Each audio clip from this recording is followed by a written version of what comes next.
Guys, আগের ভিডিওতে আমি শিখিয়েছিলাম যে 110 is equal to 10, 210 is equal to 20, 310 is equal to 30। এইভাবে অ্যাবাকাস পদ্ধতিতে কিভাবে সংখ্যা গুনতে হয় বা সংখ্যা কাউন্ট করতে হয় এটা শিখিয়েছিলাম। যেহেতু একটা স্ট্যান্ডের মধ্যে 10 গুটি থাকে, তাহলে 110 ধরে এটাকে, এই স্ট্যান্ডটাকে 110 ধরে 110 ইজ ইকুয়াল টু 10, আর 210 is equal to 20, 310 is equal to 30।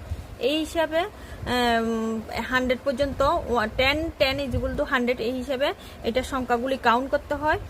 আজকে আমি ভিডিওতে তোমাদের শিখাবো কিভাবে আমরা যোগ অঙ্ক করি অ্যাবাকাস পদ্ধতিতে।